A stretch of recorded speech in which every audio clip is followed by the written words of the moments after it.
All right, everyone. It is the calm after the storm. My entire household burnt out by WrestleMania. Everyone's in bed.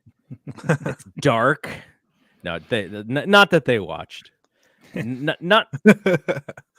that they watched, but the thing that I found that I tweeted about this. So it's my wife's birthday today, and my ex-wife.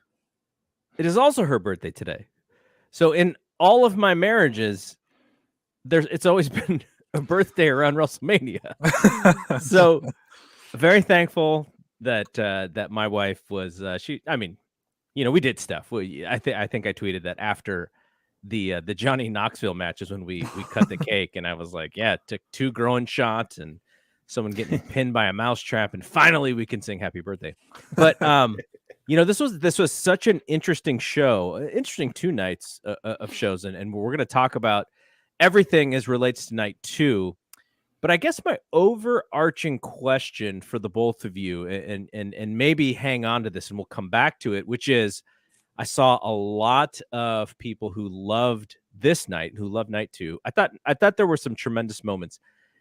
And I wonder if it's just that like immediacy thing, because I think going back after night 1, I felt a little bit more like, okay, that like there was stuff that happened that is going to be valuable for the future, and also that I'm going to remember. And I think people were like hoping that they were going to get that stuff in night 2, and they just wanted it so badly. So hang on to that. We'll come back to that. That'll be sort of our big wrap up. So before we get there, I just want to commend everybody, all of the podcasters, Scott included, all of the writing, Steven included. We really covered this show from soup to nuts. I don't know if people have been checking out Scotty's his WrestleMania weekend diaries. With the 4th part will be up in the morning, covering this show that we're going to talk about, as well as the Stardom show. But it was an attempt for our website to really go, okay, like we have so many people, so many really talented and creative people. Let's see if we can try and really cover this thing. I think we did a really good job. We're still a small website. We're still a small YouTube channel, growing podcast channel. So these are kind of the things that we have to do to kind of get our name out there. So I was very happy with that. Thankful to everybody. The wrap is going to come out in the morning. Keela and Scott doing double duty. They got 2 podcasts explaining, going over both nights of WrestleMania. And then we have the PO-op. Scotty has a PO-op for his blog. We have a PO-op for this show. I won't explain it. Everyone sort of has figured it out by now. But the code word, the secret word for this show tonight is Bruise News, just one word, lowercase. And if you have any problems, some people have been having problems today with minting, Fight Game Media PO-op at gmail.com. Send Keisaku, who's the guy who's helping everybody out, just the secret word, and then he'll help you sort of mint the one that you want to mint if you're having problems. Okay, let's get going on this show. WrestleMania Night 2. Let's start with the main event. Roman Reigns, Brock Lesnar, the biggest main event of all time, according to WWE marketing. From a eyeballs standpoint, maybe, right? Because if you think about how many people are watching on Peacock for free and for $5 and for $10.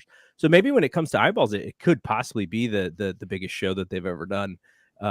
Obviously, popularity is a little different if you go back 20 years, but this was they may not be wrong when it comes to eyeballs, but Roman Reigns, Brock Lesnar, we've seen this match a few times now.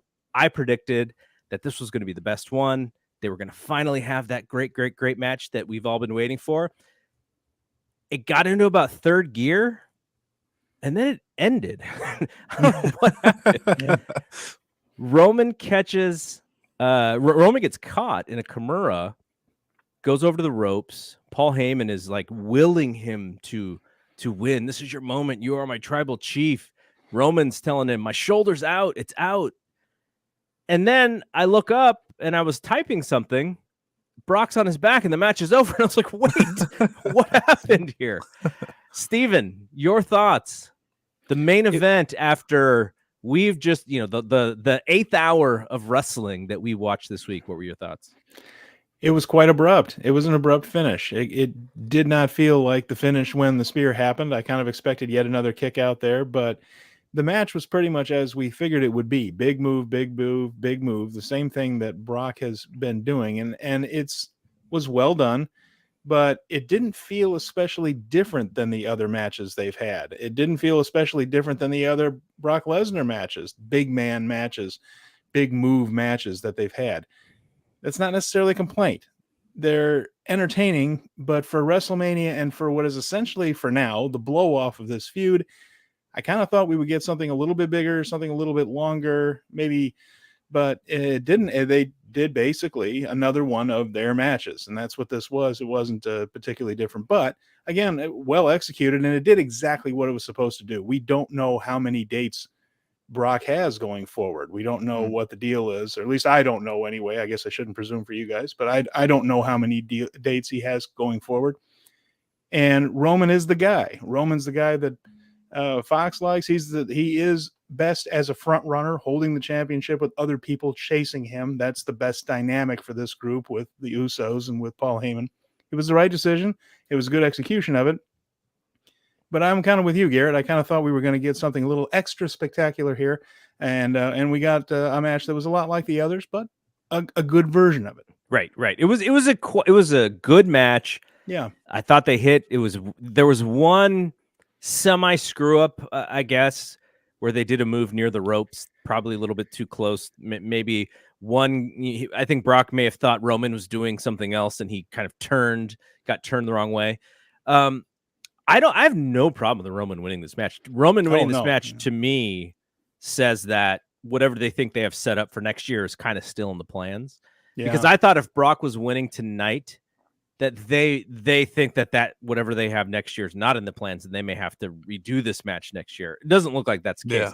Now, okay, so after, and we're going to get to this second, but the Vince McMahon, Pat McAfee, Austin Theory, Stone Cold Steve Austin, hour-long movie that we saw prior to this main event, I feel like the main event got one-upped by the old vets. And I don't know what that says about the product. I think they were very carefully trying to balance the old with the new. Bringing out Austin for the second time in 2 nights. I kind of predicted this on our Twitter Spaces on Friday that they would possibly do this, but I think it very much overshadowed the main event. And I was hoping that Brock and Roman were like, okay, we can't get overshadowed, and we're gonna we're gonna go an extra 5 minutes and just put this thing into high gear. That's what I was hoping, because they have it in them, but we didn't get it. Okay, Scott, you are the most optimistic wrestling fan out there. With the stuff that you watch, the Joshi, the Japanese wrestling, the Stardom, you also do have a love for WWE, and it's very rare to see people cover the spectrum that you do and still have such a positive mentality about wrestling. So from your perspective, what did you think about the way they ended the show? I thought it was everything they needed to do. Now, I'm with you guys that it felt like that story in that match was, it was going to that next gear with the Heyman. Oh, come on, Tribal Chief, get up. I was getting so excited. Yeah, I was too. I was like, okay, here we go. We're going to go to that final, 5-minute stretch here. And then it just ended. And I was like, man, just...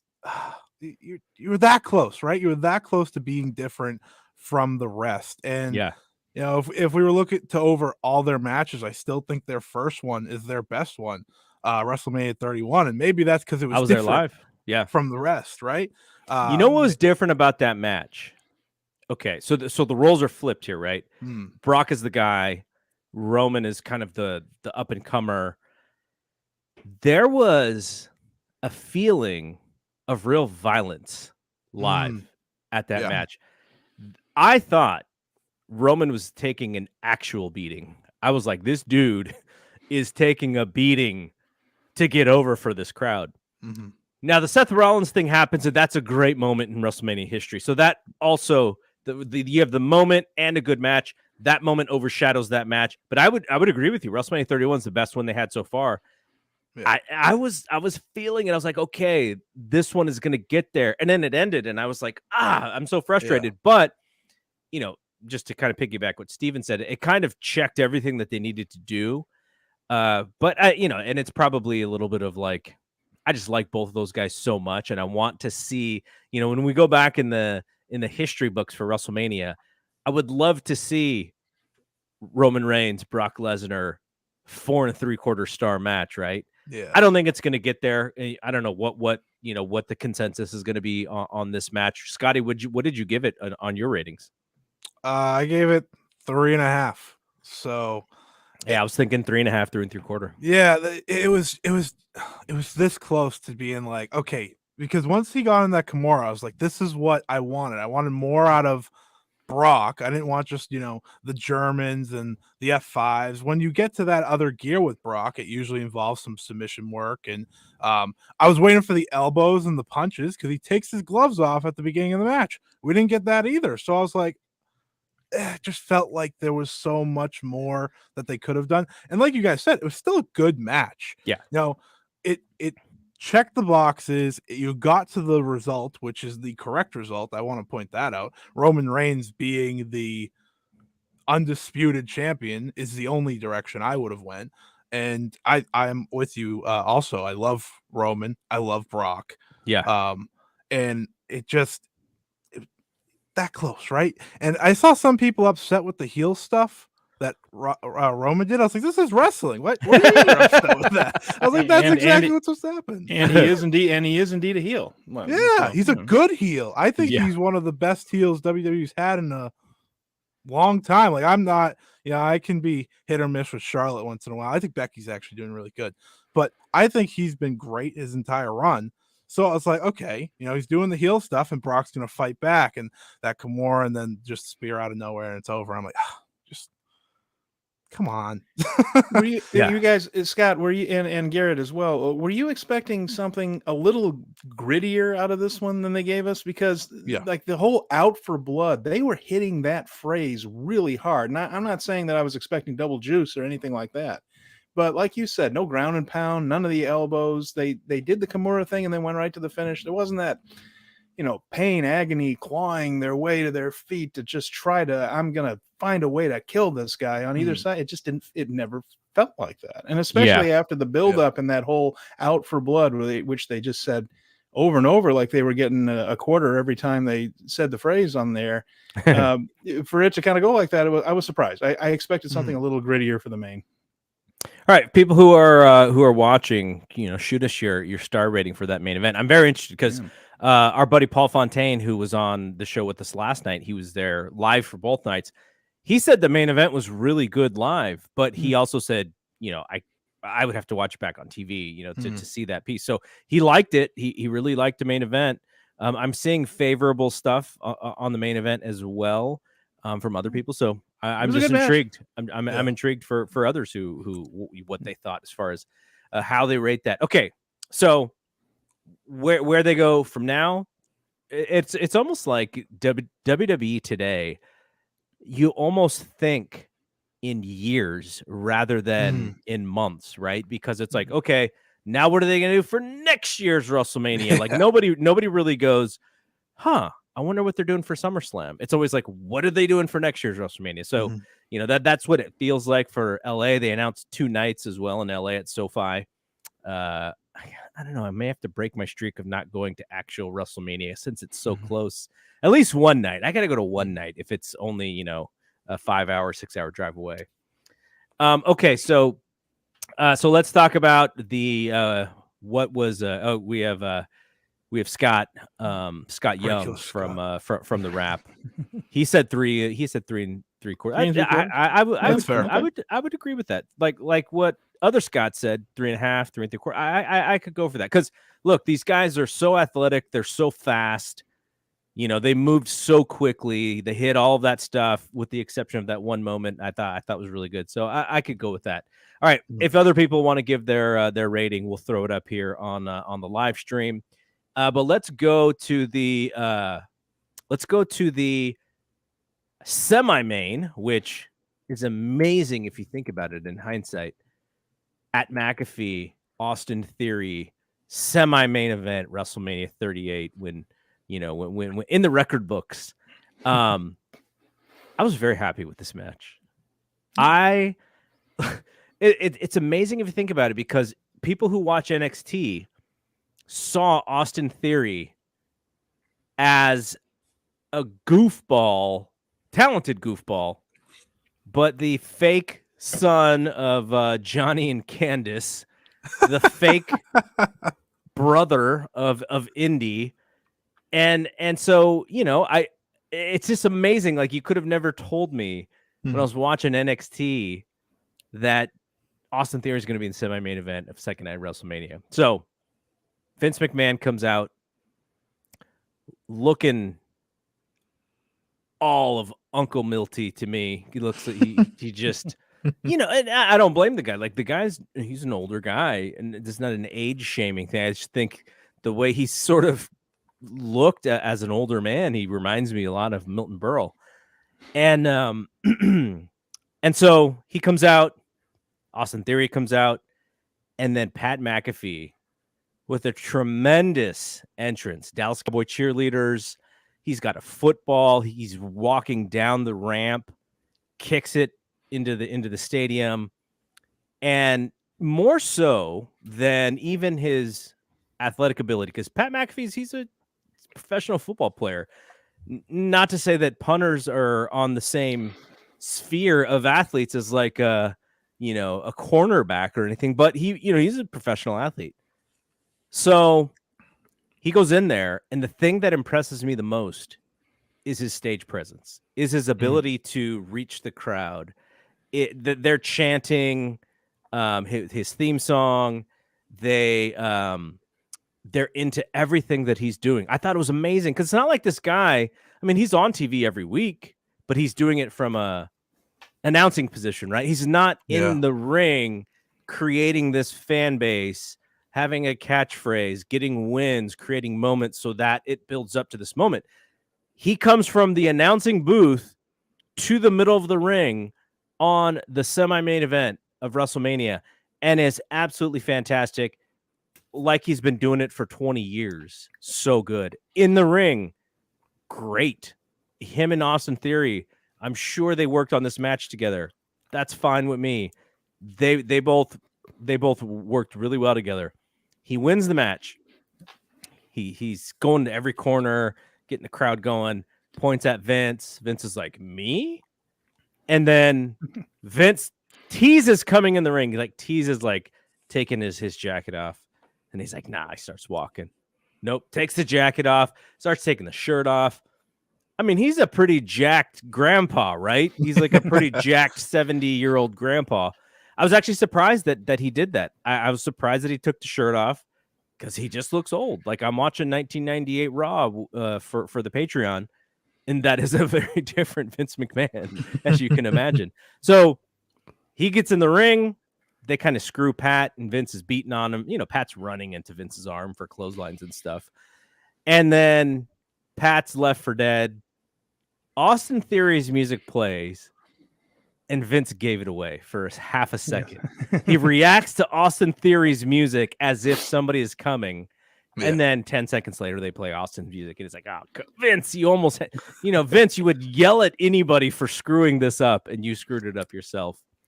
Austin comes out, lays out Vince with the stunner. Vince takes an all-time worst bump on that. It couldn't have been any better. That was what it was meant to be, right? Like, that bump was meant to be. And then Austin and McAfee shake hands, and he then stuns McAfee while they're drinking beers. McAfee looked like he was having the time of his life. It was tremendous to watch. So, okay, that was a long description, but they had the crowd eating out of their hands. And it is going to be the moment on night 2 that everybody remembers. There are people who are going to remember Johnny Knoxville. There may be people who remember the very beginning of that show with Randy Orton catching Chad Gable flying off the top rope for an RKO.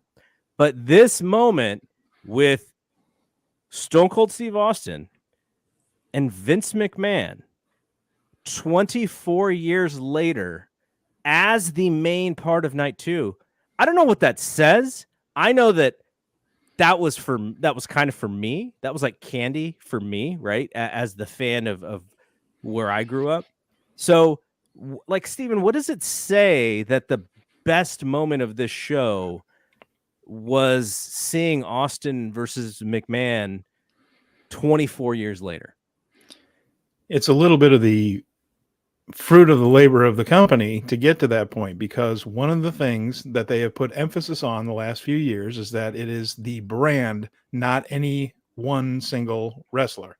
And they have worked very hard to say that it's WWE. It's not any one particular person. What has that brought them? It's no longer the single star driven company that it used to be. And the WWF and WWE, Worldwide Wrestling Federation, World Wrestling Federation, WWE, was built on larger than life superhero type good guys, basically, is what the company has always been built on. And when they de-emphasized all that and said, well, it's a cast of dozens and it's a WWE experience, well, Austin still comes off as being a bigger deal than any of those guys, even now. And part of it was because we didn't see him for a long time. He hasn't been physically involved like this. And there is a nostalgia thing, and he is one of the biggest stars ever. And we saw when you hit a returning, it's mean to say a nostalgia act in a way, but we saw magic with The Rock and Hulk Hogan and Toronto. We've seen it where people are just happy to see old stars again. And you certainly got it here at Steve Austin. It's in Texas. But I do think that part of it is that those guys still come off larger than life than the top stars do now, because they've worked so hard to emphasize it's WWE and not any one thing. And I think some of that's come home to roost a little bit, is that these guys don't feel like as big a deal as The Rock and Stone Cold. And like I said, they would bring back things like The Undertaker, and year after year, The Undertaker would feel like, oh, well, WrestleMania is when they have the Triple H match and the Undertaker match, and that's when the real big stars come out. Well, this dude for WrestleMania, this dude took up the stage for longer than poor New Day and Sheamus but Ridge. Stuff like that is like, oh, this is when the real stars are here, which does when you get to Backlash and like, oh, these are just the regular quote unquote guys. And I think some of that's come home to roost with this, and that's why Austin's thing seemed all the bigger. But again, it is Steve Austin in Texas. That's always going to be a big deal. And if we get what they want for next year, it's going to be the same thing, right? Absolutely. It's going to be nostalgia. It's going to be The Rock and Roman in yet another passing of the torch. It's going to be another passing of the torch moment. But we'll see. Then we're really going to be wondering what they do in 2 years once they blow out the whole rock. Once they do the whole Rock thing, now we're out of guys. Triple H isn't coming back. Undertaker's not coming back. I mean, that's interesting. They have one more year of this, and then they're going to have to start getting creative.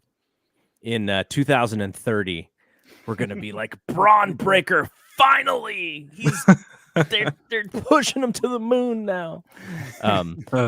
So Scott, obviously the joy of seeing Austin, the McMahon thing was fun. I feel a little bad. It's hard because when you see someone like Vince in his 70s, it's not only about Vince in his 70s. It just reminds us how much older we are, than when we first saw it, right? So that's also part of this. But, what did you think about that whole ordeal? And then, similarly, does it, I don't know, does it say anything about the current company and where they're going? Or is it just you can do this stuff on WrestleMania and you get away with it, and then we just move on during the rest of the year?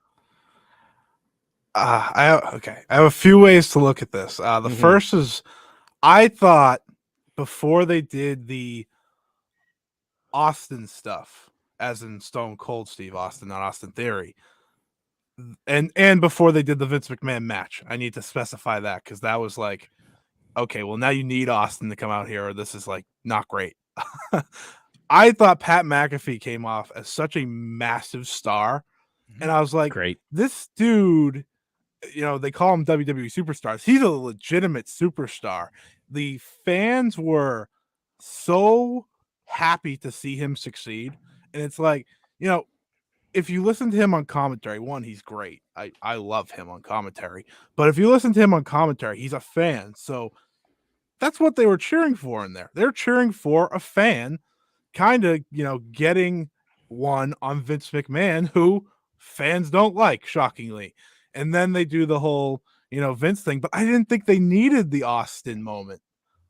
I didn't think they needed the Vince McMahon match. I thought giving McAfee that moment was great. It was perfect. The fans were going out of their mind. It was the moment of the night up until that point, by far, I thought. But it's Dallas. It's WrestleMania. If you have Austin, you're going to use him. So I get it. And I think it's, like you said, it's that WrestleMania thing. You can get away with it because that's what people expect when they get to this show. And really, we've seen in recent years, if you don't have an Austin or a Rock, people are upset now. Yeah. That's the game they play. You don't do it, and people are like, well, that's a letdown, because then you have to have great matches with the superstars that you build up over the year. That's not always going to happen. So for me, you can get away with it. And I think, night one specifically kind of showed you like, oh, you know what? Your superstars can get it done. Yeah. But here's Austin. And like, if you ended that show last night with Cody Rhodes versus Seth Rollins, would have been perfect. You ended with Bianca Belair and Becky Lynch, would have been perfect. But you had Austin on that card because that's how you sell tickets. Yep. And that's just the ultimate. If you're going to sell tickets and you're going to deliver Austin, night two, you didn't have to do that. You had the big main event, but you did it anyways because you could. Yeah. So that's the game you play. And like, oh yeah, we got to see Vince get a stunner. Austin Theory had a great sell on the stunner, and Pat McAfee was just, he was perfect throughout the entire night. That was my big takeaway. I was trying to think, who was McAfee channeling, right? Because he's such a big fan. Yeah. He didn't do the Rock or Scott Hall oversell. Or maybe it was a little Scott Hall, right? But maybe that's a little Scott Hall. I'm trying to think of who he channeled for that stunner, because once he knew he was taking the stunner, he started watching tape. Okay, who takes this thing the best? I'm gonna watch tape and I'm gonna make sure I copy the person who I think takes this thing the best. Has Austin Theory landed yet from when he took it? I think he's going to land on somebody from the ring crew as they're tearing it down. He's just going to fall on that guy's head, because I think he's still in the air from it. And by the way, Pat McAfee, trained by Hustler Rip Rogers, the guy that was the key trainer in Ohio Valley Wrestling. So Brock Lesnar, John Cena, Randy Orton, Batista. He's got a few trainees under his belt that have done something in the business. Pat McAfee's the latest. And if you need something done, go to Rip, because that guy will get you. Yeah. That man will get you ready for a big stage. Rip is more old school than old school too. Like if you see watch Twitter and stuff. Okay, so I have to show the mug, because yesterday, and Steven saw this, I showed my Brandon Walsh and out to an O mug. Oh my. I bookended it with the hold on. The Kelly Taylor. Oh, there you go. To Brandon Walsh, the 90210 mug. So yeah.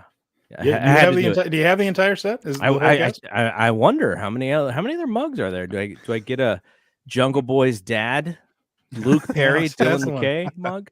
It all comes in the circle, I tell you. I may have to get one. Okay, so let's go through the entire show from the beginning to the end. Triple H comes out. He came out in the NXT show. I think people really appreciated that. Yeah, definitely. He comes out on this show. I thought it was a really strong moment. But there was a length of time of where he did not say anything, and there's the whole leaving of the boots and stuff. And the only thing that I can think of, and it's not because I didn't think he deserved it, but it's just because of what happened yesterday. I was like, oh no, New Day's gonna get screwed out of time again. This dude's taking 20 minutes just to to say nothing or to start the show. But it was a really cool moment. I think it was necessary, almost as necessary for the wrestlers who he's influenced especially those from NXT, as it was for the fans. He got to do the water spit one more time, leaves the boots in the ring, and then sort of kicks off WrestleMania. And then, I don't know if you guys saw this, but he goes over and hugs Gable Steveson, right? Because Triple H is very much involved in these NIL deals. What I don't think a lot of people noticed, Bobby Steveson, who is Gable's brother, who is also working in NXT, no hug. Just he's right next to Gable, just holding the camera. And then after this moment, they announced Gable Steveson again, like they did yesterday. Bobby Stevenson's like, I'm here too, guys. Like, what's going on? So poor Bobby Steveson. The Kendall Windham of the Steveson family. But I mean, we could go quickly on this one. But any thoughts on Triple H coming out, Steven? Well, like you said, it was a good moment, and as much for the locker room as it was for the fans. The fans did love it, though, and they were happy to see him. But went on a little too long. But it was a throwback to those. To me, it was a throwback to when Triple H was dominating on Raw, and you got the first 20 minutes was a very long Triple H promo every week. So it was a little bit like that. It felt like that again. It was Triple H came out, and you were 20 minutes into the show before anything else happened. Yeah, Scott. It felt like the goodbye that Triple H needed. He gets the full entrance, he gets the full, everything, and then he can put his boots in the middle of the ring. It's not even like he said anything about the retirement. He just said, "Welcome to WrestleMania," and then left the boots. And I liked that a lot. Yeah. I liked he didn't make a big deal about it. Very briefly, too. And that's kind of almost a theme of this weekend for some of the legends, which was on their terms at last. Triple H got to go out there and put his boots down in the ring. Steve Austin didn't have to go out on the loss to The Rock at WrestleMania 19, which was a good match, but he was injured. He couldn't continue. It wasn't his choice. Here he got to come back and choose to have a match and choose the way he went out. And so there was a lot of that theme this whole weekend, which was satisfying. Yeah. All right. So we had our first match of the night, which was the tag team title match from Raw. It was RK Bro versus the Street Profits versus Alpha Academy. If you think about it, the level of athletes in this match was incredible. You had an Olympic wrestler in Chad Gable. You had Montez Ford, who has some of the freakiest hops I've ever seen. Incredible. And then you have Matt Riddle, former MMA fighter, all in the same ring together. Like, they didn't really mention it because, this is the WWE universe. This isn't like the environment of like real sports, but I thought that was tremendous. And I'm not a fan of these triple threat matches that I feel like it just becomes who can top this. And also, we're going to tease these 2 counts because we're going to shoot this in a way where you can't see the guy coming in to interfere. And it's just over and over and over. And the first couple times it's like, oh, it works. And then the rest of the match, I'm just like, okay, I'm done with this. Like, I've seen this over and over. But some really nice athletic spots. It was funny because Randy Orton, they were saving Randy Orton for the hot tag. And at the same time, Montez Ford makes the hot tag. And they're both baby faces. And I was like, wait, who am I supposed to cheer?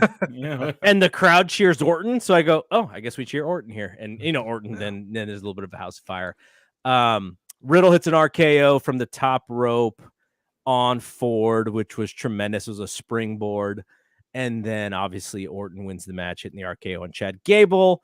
And then they celebrate. The babyfaces celebrate with the red cups in the ring. They invite Gable Steveson into the ring. Chad Gable knocks his cup down, and he eats a suplex from Steveson.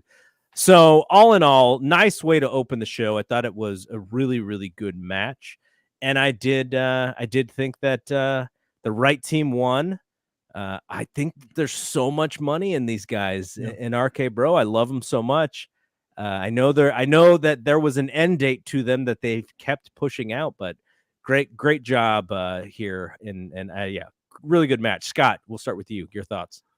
I thought the match was great, and I love watching Randy in this tag team. He is having the time of his life, right? He's, more emotional out there than he's ever been in his career. I watched the WWE Evil on him this weekend, actually, and it's interesting to go into his head because, a lot of it's talking about his demons from when he was younger, but watching him have so much fun, it's like, yeah, now he's gotten to that point where he really enjoys professional wrestling. Yeah. And being with Riddle, that's probably why it's getting pushed back. It's probably Randy saying, listen, I'm having fun. Let's just keep going. I don't need to do, we don't need to do the match if they're working. They're probably selling a bunch of merch, I'm sure, too. So it's just smart. I thought this was going to be the match that we were getting the Montez Ford frog splash into an RKO. They're still holding out. They gotta save it. They can still do it.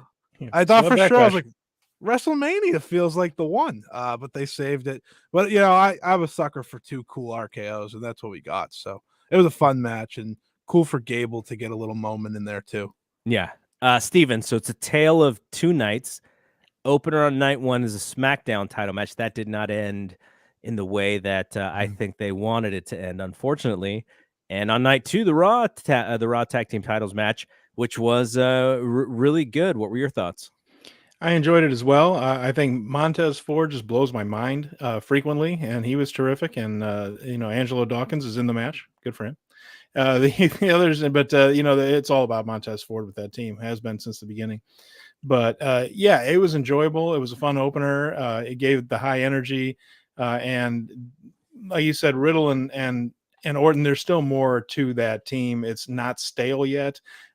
Orton feels refreshed. It's as fresh as I felt Orton in a while. Sometimes he's just kind of there and he has his match and then it's just kind of he goes away. But now it feels like he's a part of this and he's present in it. And it's been healthy for him. I'm just enjoying it. I'm not ready for them to break up yet. And I know it's probably a struggle each and every week for Orton and Riddle to just say, no, not yet. We're having fun. Not yet. No, don't do it yet. And they probably have to say it every single week. But I'm hoping it lasts a little while longer. Although the feud's coming. We know it's coming. Yeah, we do. So Marco Mejia, who's watching live, says Orton has the best gig, less work, same 7-figure check, no pressure for the main event scene, and he is doing something new. That's good for Orton too. Good for Orton because he's been doing this for so long, right? Yeah. All right. So then we had Omas versus Bobby Lashley. This was interesting because I was trying to figure out, was this an Omas that meant something? Because they've been trying to make him meaningful on Raw. He was kind of out of the mix for a little bit, and then he came back for the Bobby Lashley thing, tag team with AJ Styles. And so I'm thinking, okay, we have this giant, we have this former champion in Bobby Lashley. I thought this was a really good attempt at Omas for kind of being the Andre the Giant of this match. And I actually thought it was going fairly well. I thought it was funny that, Bobby Lashley, who's this real deal wrestler, like a real MMA fighter too, he's starting this match against this giant legitimate wrestler and he decides to throw a high kick on his first move. I was like, really? You're gonna throw a high kick? You're not gonna shoot? He press slams Lashley over his head. I thought that was impressive. Lashley dove at him. Of course, we had to have the bear hug spot. Lashley got the big suplex. And then he speared him to his back. So he Omos was turned the opposite way, speared him to the back, and then he turned around and speared him again and then pinned him. And I was like, oh, I thought they were building to Omos as this giant. He's unbeatable. And then it's going to take Lashley, the baby face, like the real baby face, Bobby Lashley, to come back and finally beat him. But no, they pinned Omos here in the first match. And I don't know what you do with Omas now. I thought for what it was entertaining. It was probably as good as it was going to be. But Steven, what'd you think about this one? Well, you liked it a little better than I did. I was ready for it to be done. I don't get anything out of Omas. I just don't think he's interesting. I don't think he's good. I know that spear to the kidney I don't think was supposed to be a spear to the kidney. I think Omas turned the wrong way, and Bobby was like, oh, crap, what do I do now? Too late. I'm spearing him. Suplexing Omas was impressive too. I mean, Bobby pulled off some powerful stuff in this one, but it's Bobby Lashley. That's the guy's a pretty impressive athlete, but at least it was quick. It does feel like maybe that was about as far as they're going to go with Omas. That almost felt like, we're going to beat him and move on. But now you have this overarching champion that's going to be over both brands apparently, and you need a top contender on Raw and you need a top contender on SmackDown. You had Drew McIntyre go over clean on Corbin yesterday. You had Bobby Lashley go over clean over a Giant today. Now you've got a couple of contenders that would be legit threats to Roman Reigns, one on each show. Again, it's another match where they probably had to get to where they needed to go, and this did it. It gave him a solid win, and they can always just say he beat the incredible, unbeatable Giant, and now he's ready to move on to trying to torment Roman into a title match in some way. I think that's probably where they're going with Lashley, and this match did the job. Cody. Yeah. Cody. Oh, I don't know about yet. I mean, yes, Cody, but maybe not yet. I'm looking at the picture behind Scott there of one. Oh yeah, Cody Rhodes back I there. met him before. He's a great guy. It's funny. It's funny because I was talking to someone about this earlier. I was like, I'm a big Cody fan, except for the last year in AEW, he's just so like flat and was doing nothing. So yesterday was like such a cool moment for me. But Biggest moment of his career. I thought it was like he looked like a giant star out there. Yeah, mega star. Exactly what he wanted to be when he returned. Like that's what he left for. But Omas versus Bobby Lashley. I'm so happy Lashley won because a lot of people were. I can't take Great Khali 2.0 here. I can't do it. Like they have the same athletic ability in terms of Omas can throw a kick, but that's about it. He's very slow in there. He doesn't do much for me. I did like the way the match went because Lashley just is so good. I'm a big Lashley fan. And I like the way Steven said, like, you have a big match now with Roman Reigns and Lashley, if that's what you want to do at a WrestleMania Backlash, if you want to take some time on a Cody match, because that's obviously kind of the biggest match they have all of a sudden. That's a stadium match. That's That feels is Money in the Bank in Vegas? Yeah, Money in the Bank in Vegas at the football stadium, and then the following month, SummerSlam is early this year. It is actually in late July, and that is in that's right. Yeah, that is in Nashville at their stadium. So they got two stadiums to sell back-to-back shows for Money in the Bank and for SummerSlam, and then they're also going to the UK, I believe. Money in the Bank is in June, right? Money in the Bank is in June. Whew, that'll be nice and toasty in Vegas.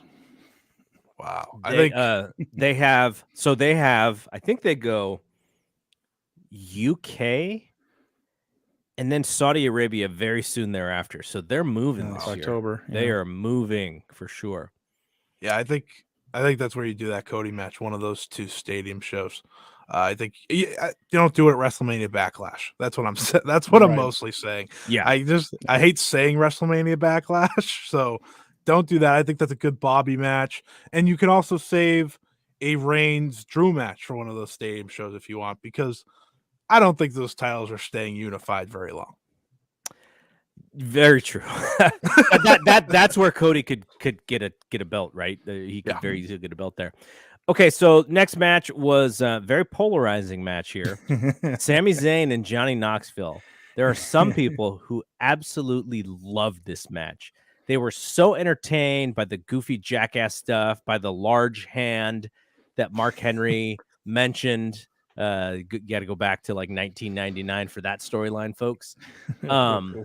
And people were just so happy to see Party Boy and Wee Man. Pat McAfee was cracking me up throughout this entire match about Party Boy and his cheeks, because his trunks were a little hiked up and you could see the cheeks. He was just going off. I was dying laughing. So good. I'm not a Jackass fan, so a lot of this stuff, I feel like if you're in the Jackass universe, you were like so into this stuff. I mean, I've seen bits and pieces of it, but it was entertaining for that casual fan who doesn't watch WWE every week. It was that person who's like, oh, I know who Johnny Knoxville is. I've seen Jackass before. It was for that fan. And for that fan, I thought it was probably really funny and really good. For the wrestling fan, I'm sure they were super frustrated at what they were watching. Knoxville wins by using a mousetrap that traps Zayn's shoulders down. So that's how he wins the match. Johnny Knoxville beats Sami Zayn. Like, can you imagine the conversation that Vince had with Kevin Owens and Sami Zayn? One of you at WrestleMania is going to get Stone Cold Steve Austin.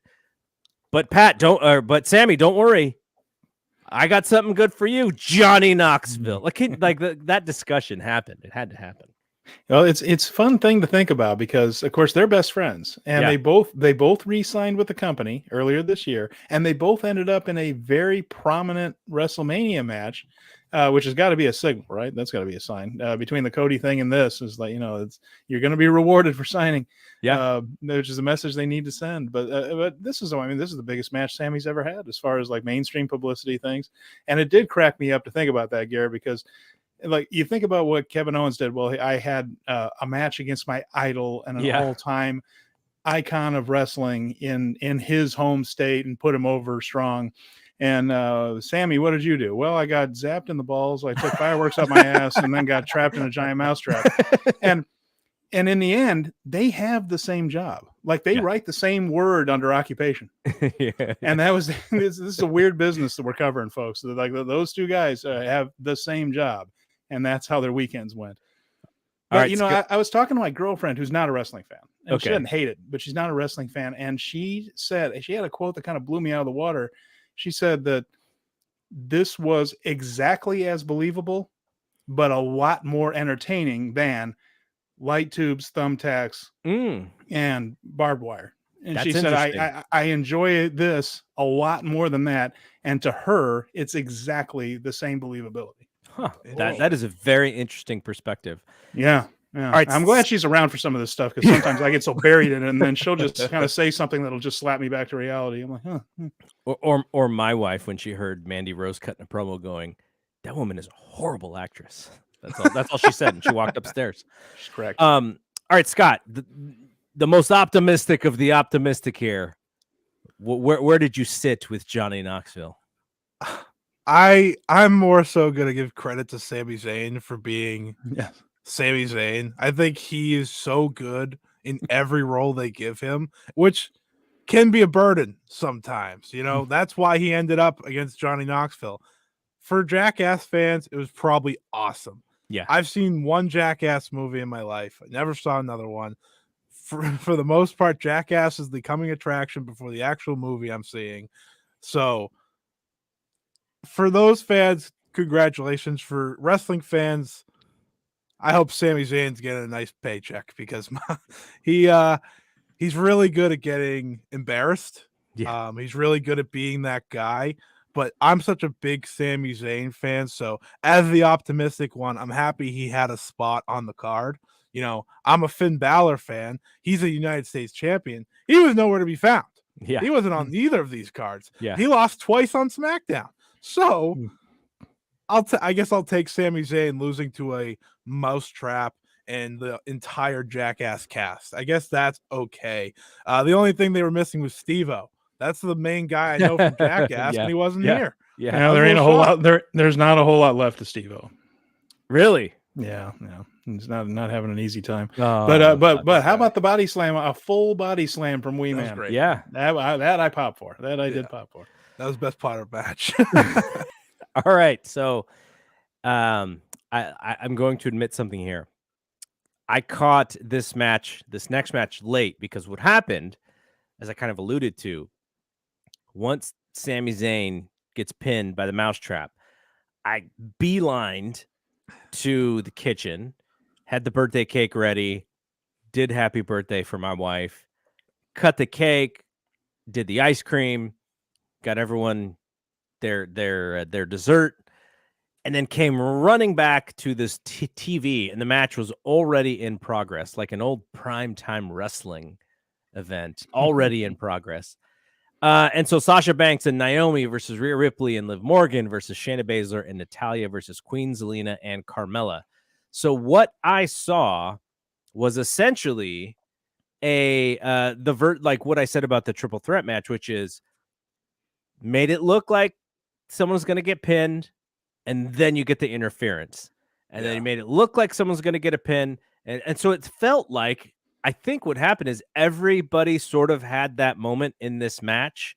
And then we got to the end of it, and the woman who I believe is the ace of the WWE Women's Division, Sasha Banks, pinned Carmella, and Carmella wore a lingerie version of a wedding dress, is I guess how you could describe it, to because she's getting married to Corey Graves, and Corey Graves had to call this match as if he was, he's rooting for his wife, his soon-to-be wife, obviously. Kind of got to be for him, knowing that she's going to take the pin in this match.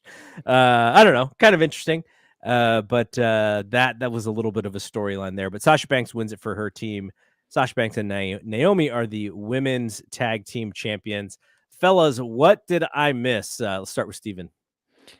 There were some clunky moments in this one where people were kind of running into each other and looking the wrong direction at times. So there was some sloppiness over there. There were a couple of things that were decent. They managed to put together a couple of, I call them cheer pyramids. Like, it's one thing I learned from watching Cheer on Netflix is that you have to have this big pyramid that requires a lot of cooperation and teamwork. And I realized that in a lot of American tag team matches, you have cheer pyramids now, where 4 guys go up on the ropes, wait patiently for everybody else to get into position, hold each other up, and then everybody goes 1, 2, all right, everybody go. And it's this big thing that that they all do together. It's a team effort to take a bump. And so they did a couple of those. So there were some cheer pyramids. There were a couple of some sloppiness in there. There were a couple of decent moves from Rhea Ripley and Sasha Banks are both really good. They did their work. Natalia's solid in there. She wasn't in much. And Shayna Baszler had some submission work in there. So everybody got a little bit of what they do. And then, of course, we got the spot where everybody one at a time hit everybody. So one person gets in, hits a big move on one person. Then they're standing there, and they wait patiently for someone to come and hit a big move on them. And then that person is left standing. So you play King of the Mountain for a while. It's not a lot different than a Raw match, to be honest. They didn't really do anything different than what you see every week on there. But there was some good stuff in there. And the nice thing is, it was Sasha Banks did get a title win at a WrestleMania, and she's usually been putting people over in these matches unselfishly. So it was nice to hear her music at the end for a change. There's a great photo of her, Bianca, and Naomi out there on the internet. So go check that out. All right, Scott, you've been watching a little Stardom Cinderella tournament here. How did it compare? How did this match compare to some of the great women's wrestling that you've been watching? You could say not well. It wasn't. This wasn't as good. I mean, those matches that I watched this morning were 10-minute time limits, because it's kind of like the March Madness of Joshi wrestling. Like, it's over the top rope eliminations, pins, submissions, all that. So comparably, it wasn't as good for some matches, but I will say Sasha Banks, she is one of the best in the world when it comes to men, woman, it doesn't matter. I think she's the best in-ring competitor WWE has. I legitimately believe that. I mean, she's up, you could say Roman and Brock and all the main guys, but I think she, no matter what, she has all the attention on her, which is, you would think they would put her in a more signature match than just mesh her in with the rest of the women's division, because she's on the Mandalorian and she's at the ESPYs, and she was in the main event of WrestleMania last year. Come on. The match was just the worst version of the first match on this show. I think that's my best way to say it. It was like Steven said, it was very clunky. Great finish. I will give them that credit. I thought the finish that they created there was pretty nifty, and it was cool to see Sasha get her moment. But would it have been that difficult to just do like Sasha and Bayley singles match on one of these shows? I think everyone would have ate that up. And I don't know if Bayley's fully okay, but by every picture I've seen, by all the reports coming out, it sure seems she could be back as soon as tomorrow.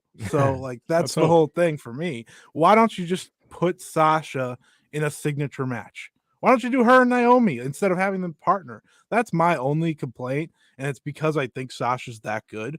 And if I have to see Happy Corbin in a signature singles match, can I at least get Sasha in a signature singles match? I'm not asking for that much. Okay. next match. I don't know if I had too high of expectations or if this is everything that they sold to me during the build-up, which is AJ Styles versus Edge. AJ comes out and he's got a cut on his cheek coming into the ring. I was like, oh no, did he carry Von Erich himself? Like the story from that AWA pay-per-view. Somebody said maybe it was the pyro had gone off and it caught him in the face or something. Did you guys hear what happened? Yeah, that was the word. He took some shrapnel from the pyro. That was the word I got. I didn't see it happen. I don't know if it was even on camera when it happened, the way they shot that, but it was, I'm not sure. But yeah, that was the word, that he took a little shrapnel from the pyro. Yeah. And so then beginning was deliberately slow. It's an Edge match, which is why I guess I should not have been surprised. AJ's shoulder injury, and that was part of the storyline for the rest of the match. The one spot that wakes up the crowd, who is kind of in a slumber for most of it, is suplex onto the apron by Styles to Edge. He then did the springboard 450 onto Edge's back for a 2 count, missed a phenomenal forearm. Edge shot for a spear. He jumped, hits the Styles Clash. I think people thought that this was going to be the final because it's a pretty well-protected move. Edge kicked out.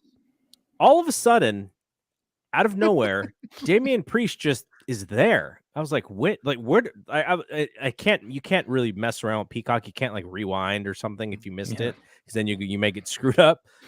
And I was like, "Wait, like It's possible I was typing and I had my head down and looked, and then I missed it. But whatever, he was there, and AJ was just kind of like, where did you come from?" And then that split second that he did that, went for the phenomenal forearm again. But that slight hesitation, Edge speared him in midair and won the match. So Edge wins the match. I don't know. Were my expectations too high? Scott, we'll start with you. I thought the match was a letdown. I think that's the best way I could say.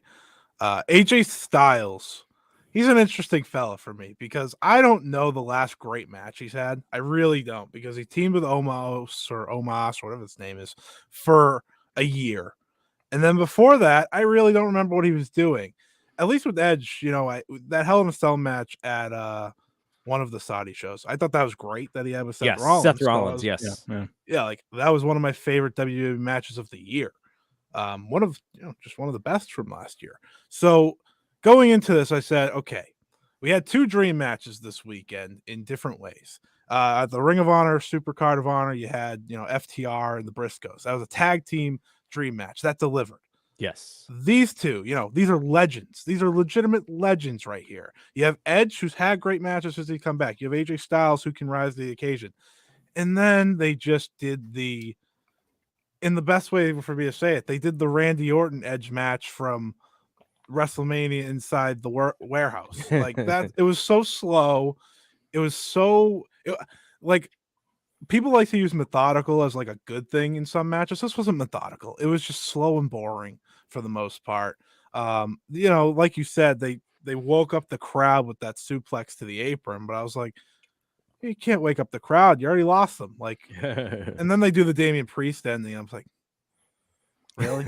And him and Edge were in cahoots, and yeah, they're a crew. I don't know what that means. They're gonna be the Ministry of omnipotent, or whatever the word is that I can't say.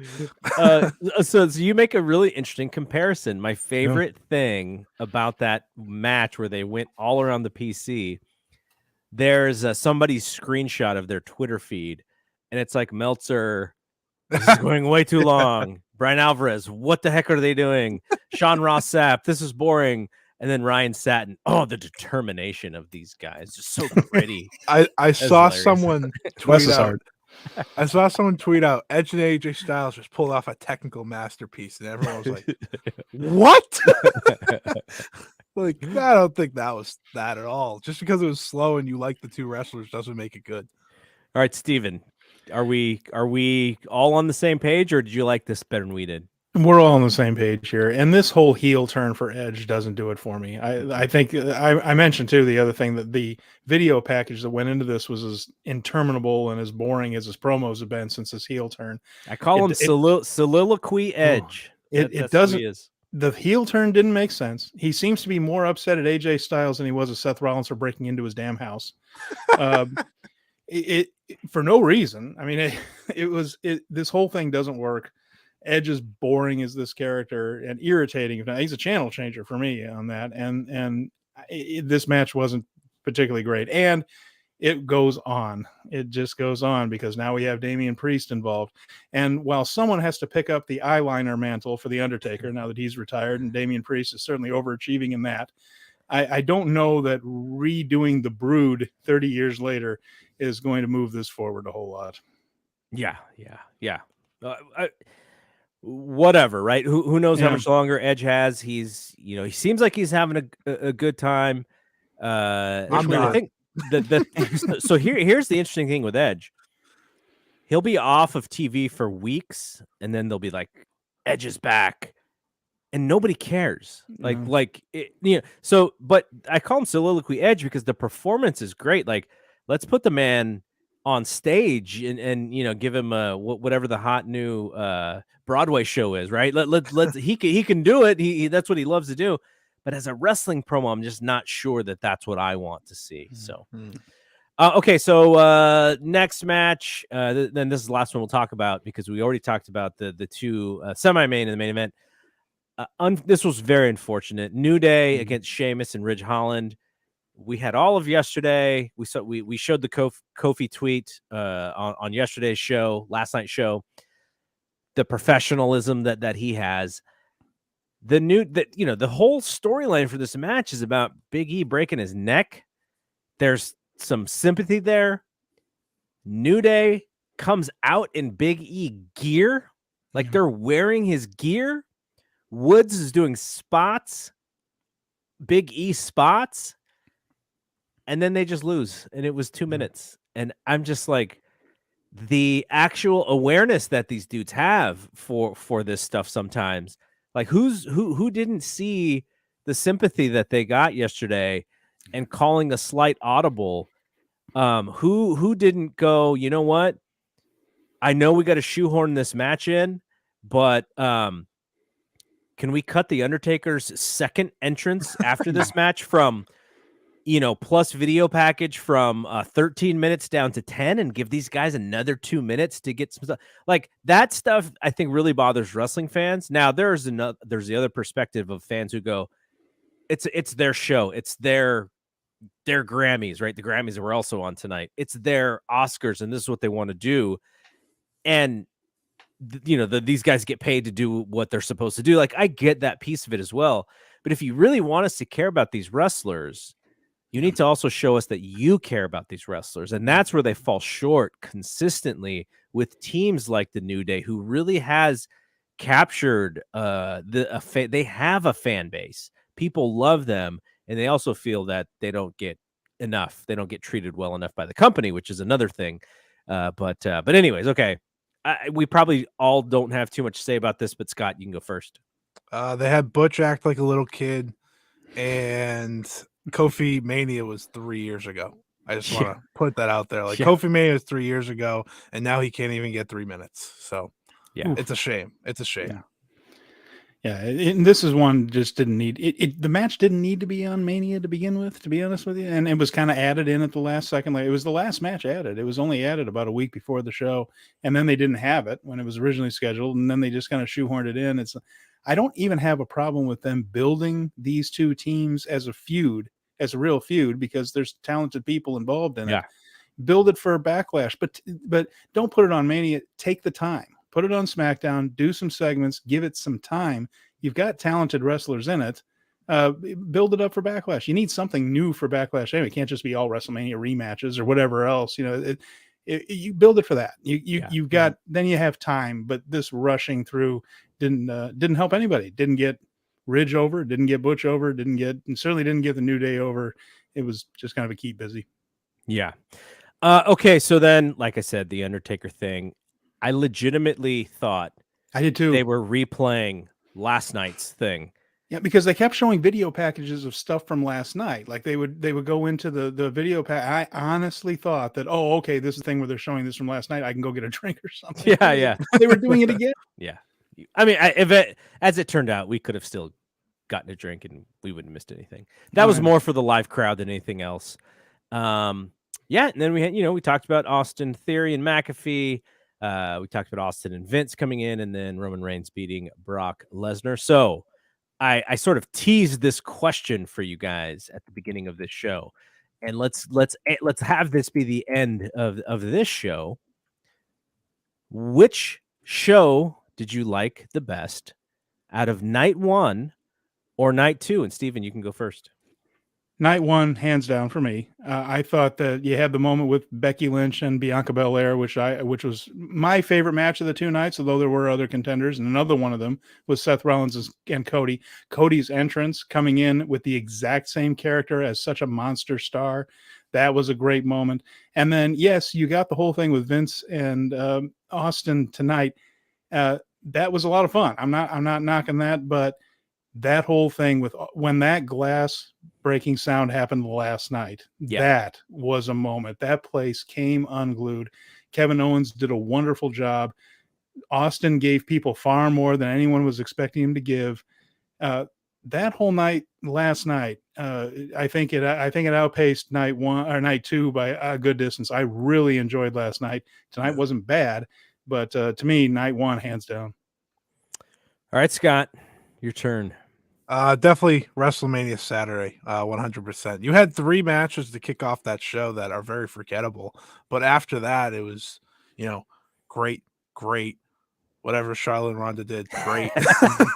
But like that Becky and Bianca match was perfect. It was a WrestleMania moment. You had 3 legitimate WrestleMania moments in one night. That's, how many WrestleManias in the past 5 years do we have multiple in one night? Not many. And Steven, you perfectly said it, of that Cody moment is still, that was my favorite. I think that's a lot of the main moment a lot of people will remember is just the way they did it of, Rollins sitting there kind of laughing, and then they do, the pyro like crazy, then the lights go completely out, and then the music hits with the there's more than one royal family, like everything just delivered in that. And I love that match too. Like it was one of those times, for the first time in a while, I was like, I feel like a kid again. Like I'm just sitting back and watching this, and I'll never forget this moment. And then you have the Austin stuff where Austin has a match. Like you weren't ready for that bell to ring. I never was. I was never sold that was going to be a match. I thought they were going to do that brawl without the bell ringing, pretty much. Yeah. And just the fact that the bell rang and Austin takes, the spot on the concrete and they wrestle up and down. It was just, I don't know how anyone could not love that. It was perfect. And, he had maybe 30 beers at the end, which was just a great way to end the show. It was perfect. And it's not a real shot at WrestleMania Sunday. There were good parts to the show. You ended it well. You had the Austin stuff. You had the McAfee stuff. I think that was a really good moment. But it was almost impossible to beat night 1 unless that main event on night 2 was to the standards that we were hoping. Right. I think that's a good way to put it. Yeah. And the thing about Cody too, just to go back to it very, very briefly, the fact that they didn't change his music, they didn't change his look, they didn't change any of that. It wasn't they didn't change the tattoo. They didn't repackage the character at all. It felt like an AEW guy came in. Yeah. And not somebody playing a new character. It was like Seth Rollins was going to wrestle an AEW guy. Gave it an extra level of excitement to me. Yeah.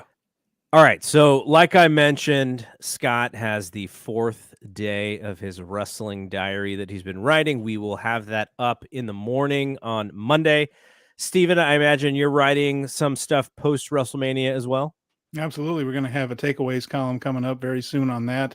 And you can still follow me on Stephen Conway 88 Twitter, and then my history website, ringsidereplay.com. And Scott, Twitter for you? You can follow me at Scott E Wrestling. Very simple. And what talk about some of the other places you've been writing, because I know you've been you've been showing up in a bunch of different places, getting your name out there. Yeah, so I cover Stardom like pay-per-views for Voices of Wrestling. I do some like Stardom feature content there. I'm actually an editor for Last Word on Sports' pro wrestling site. So that's where I do my WWE coverage. That's actually where I started as a WWE guy. That's how I came into, this content creating, which is kind of funny seeing I cover everything now. But the best examples like this week, I'll have coverage on All Japan's, upcoming tournament and New Japan's pay-per-view this Sunday. So yeah, those are the main places to see me. I dip my toe everywhere else, but those are the main places, and I'm really excited. So definitely check me out there. And I have a number of podcasts, including the 5-Star Joshi Show here on the Fight Game Media Network plus Patreon, which I hope everyone listens to if you want to get into Joshi. Yeah, it's a really good place. I know that the people, Joshi is.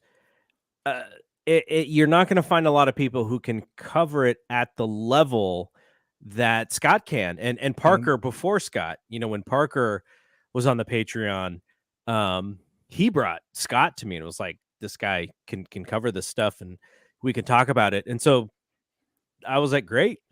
But that's the thing with Joshi, is because it is mostly Japan. I know there's starting the US fan base is definitely growing. But to then find somebody who's willing to watch those shows and willing to follow it like one would follow AEW, and so Scott does a really great job. And Joshi is going to be like at one point we're all going to wake up and go, "Wow, when did Joshi become so popular in the U.S.?" Like it's a little slow, but it's gonna happen, because I think there is there is an appetite for it.